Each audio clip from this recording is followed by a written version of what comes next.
If you really want to start a pet sitting business, this video is for you. I'm going to share 10 things that I think are the most important for getting started on your own pet sitting journey. I hope you'll learn from my experiences, what I did right and what I could have done better. Hi, I'm Pam, and this is the Fuzzy Files, where I share tips, real-life pet sitting stories, and everything you need to know to run your own successful business. Let's get started. Number one, your business name. Before I started out, I sat down with a friend and brainstormed about 20 different names that I thought might work, but the one that hit me was Fuzzy Buddies Pet Services because I had a beloved pet that I called my Fuzzy Buddy, and so that had meaning to me. People really loved it. It wasn't just me. If you have a nickname for a pet that you love, that might be a great starting point for you. Come up with something unique that stands out, something that resonates with you, because it'll often resonate with other people, as mine did. If you have a nickname for a cat, start there.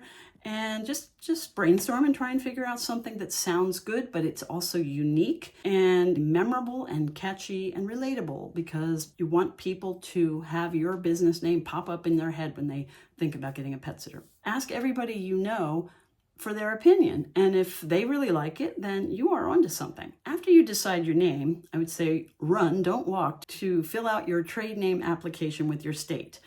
This is how you'll find out very quickly whether or not you can use the name that you chose. And once you fill that out, they'll tell you if it's available before you start branding everything in sight and then have to redo everything. So be sure to legally use the name you choose. An impressive logo is just as important as a catchy name. So think about how you want it to look once you've picked your name and found out that it's legal, and then create a logo either yourself or with a digital creator who can make it for you. Make sure that it reflects what your business is all about. If you only walk dogs, then just have dogs in the logo. If you're in a rural area and you want to pet sit for goats and horses, put those on your logo, but just make it reflective of what you do so that people will see it and immediately know that it's not a car wash business. Number two, the dreaded telephone. Most young people these days don't even want to spend time on the phone with their friends, much less with a client. But even if you get a software system that has the client do everything online, you still have to have a business phone, because every now and then somebody will want to talk to a human being, and that's called good customer service, being available for that. You really want to have a dedicated business-only line, and you want to answer it professionally. If you just say, hello, or what? You may lose that client. Unfortunately, I have called businesses like that and gotten that sort of response, and I don't call them again. It's not a good look. If you're just doing this on the side, do whatever you like, but I would strongly suggest, if you want to be seen as a professional, then follow professional guidelines for businesses, regardless of the fact that picking up poop might be integral to your business operations. Still do that, okay? Number three, email.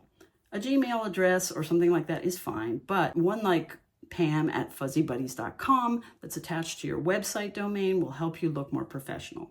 And full disclosure, I never did that. I always had a Gmail or Yahoo address throughout my business career. So that will be a very professional way to go about it.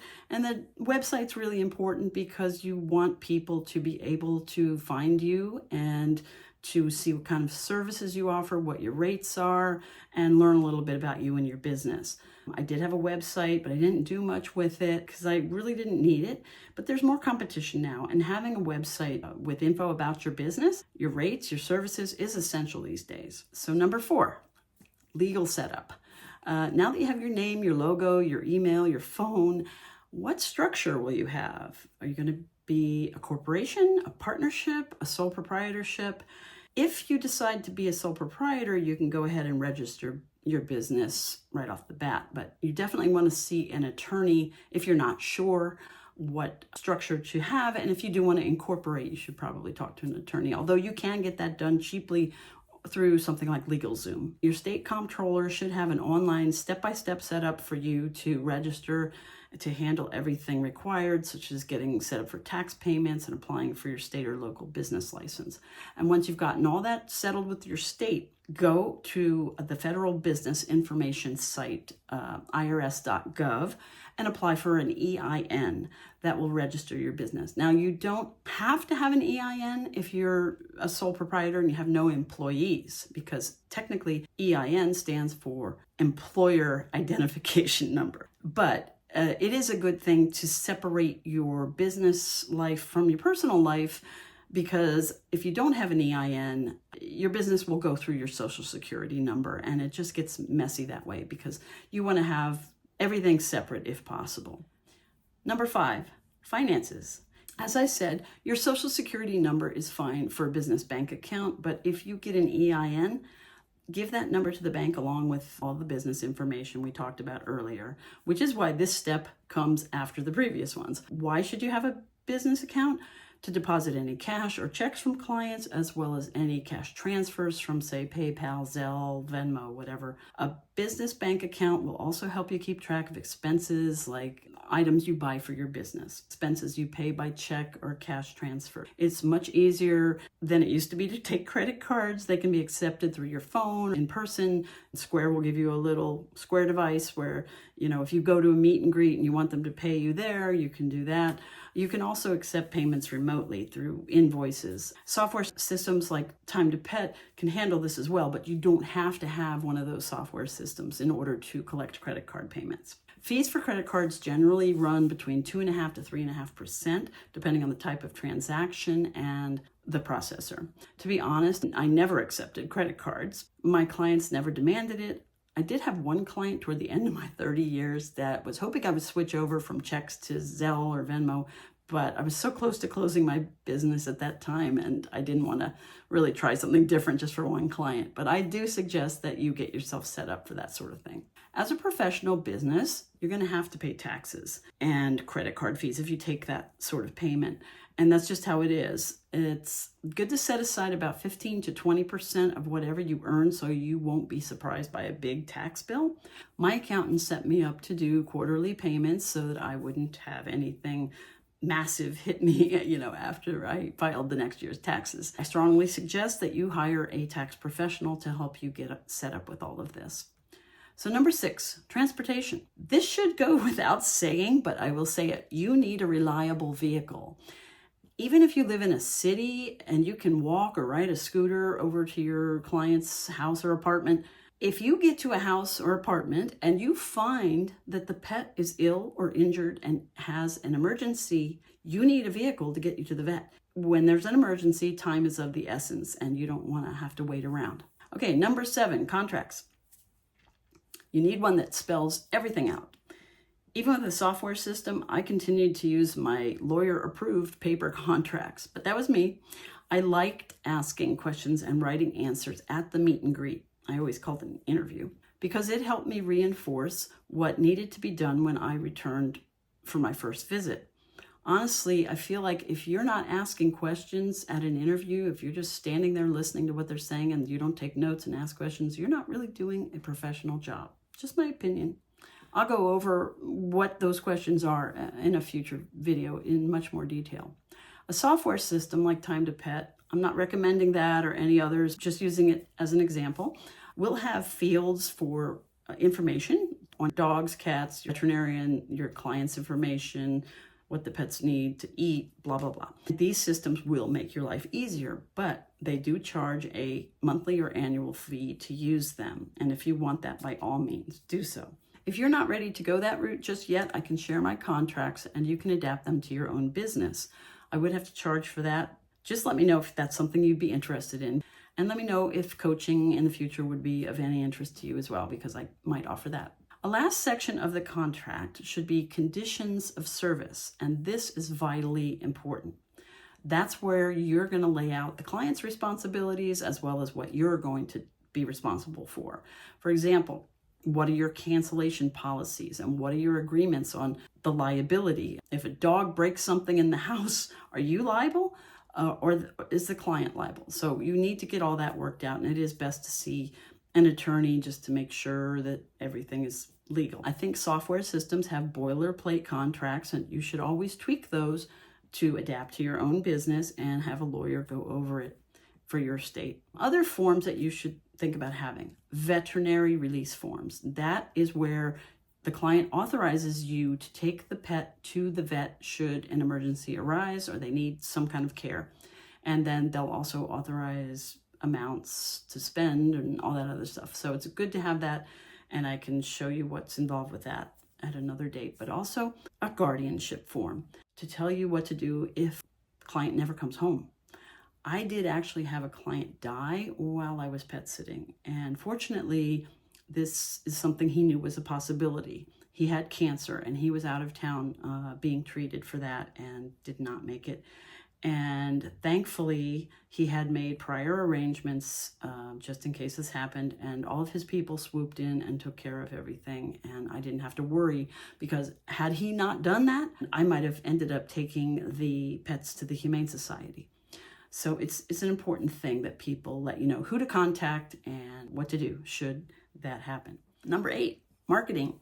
Marketing is always good for any business. And with social media being so prevalent, it's easy to advertise to your local neighborhoods. I think, though, veterinarians are the best referral you could get. I got so much business from veterinary offices, including the one that I worked for, but also a friend of mine had gone to work at a different vet, and she sent me so many people. If you have a vet, go to the vet, mention what you're doing, and ask them if they wouldn't mind referring you if anybody should ask about needing a pet sitter. Word of mouth is really the best form of advertising. And once you get a few clients, it should snowball, because those clients, if they're happy with you, they are going to tell their friends and neighbors who have pets, and you'll be getting the calls from them, and so on and so on. So it is a good thing. If you're doing a great job, people will notice and they will tell their friends and family. Personally, I didn't advertise much at all. In the beginning, I drove around neighborhoods and dropped off flyers on mailboxes or on doors, and that helped a little bit. It was a cheap and easy way to advertise. Nowadays, I would say try Nextdoor or join a local dog or cat lover group. Online, you can find pet sitting groups that are local to you, and I would also suggest inviting local pet sitters to a coffee meeting and get to know them. You may need someone to fill in for you at some point if you're going to remain a solo sitter. Number 9, you want to have a supply checklist of what to carry in your car. That would be leashes, collars, dog treats, dog bags, umbrellas, rain gear, snacks, and lunch. Whatever you think you need to get your job done, keep it in your car and have a list so you know that you won't forget anything. I have to tell you that one day I got to a client's house and they had taken the leash and the collar to work with them in their car because they forgot to take it out after they'd taken the dog to the dog park the night before. Make sure that you have extra stuff in your car in the event that something like that happens. You do not want to be caught without a dog leash and not be able to walk the dog that's all excited that you're there to let them out, and then you can't. The important thing is just always be prepared for any and all scenarios that could happen. Finally, number 10, setting your rates. Before you do this, I think it's a good idea, although I never did it myself, to learn how to do a profit and loss statement. You want to know how much money you're actually going to be spending versus how much you expect to bring in. Being self-employed means having expenses like health insurance, business insurance, gas, car maintenance, supplies, you name it. Figure out if it's actually worth it, depending on what you bring in versus what you have to spend. Make sure that you set your rates to factor everything in, or you narrow down your service area, because the gas is going to take up quite a chunk, especially right now. In the beginning, I was driving all over the place, and it really wasn't as financially good as it should have been because I was wasting so much money on gas. Just be sure you're not overextending yourself and spending more than you're getting in income. Know what your time is worth. Do you have experience that a client might find more valuable than another pet sitter might have? How much would you pay someone to pet sit for you? How much do the surrounding area pet sitters charge themselves? You want to keep your fees within a reasonable general market rate. You want to try to figure out with those taxes if your tax liability is going to make it so you're going to need to raise your rates, because if you're charging $25, that doesn't mean you're getting $25. You're getting maybe 20 or maybe less, depending on the tax bracket you're in. I can't tell you exactly how to set your rates, but you need to figure out what's reasonable, what you can live with, and what the market will bear. Just because you think you're worth $100 an hour does not mean your client will. And on the flip side of that, just because you're really happy and you love what you do does not mean you should just give your time away for almost nothing. You want to not price gouge, but you want to price it so you're making a profit and not a loss. I hope this has been helpful to you, and I welcome your questions and comments. So please head to the comments section and tell me anything or ask me anything you'd like. And please like and subscribe. I'd greatly appreciate it. So for now, take care of yourselves and your fuzzy buddies, like this one over here. And I'll see you next time. Take care. Bye.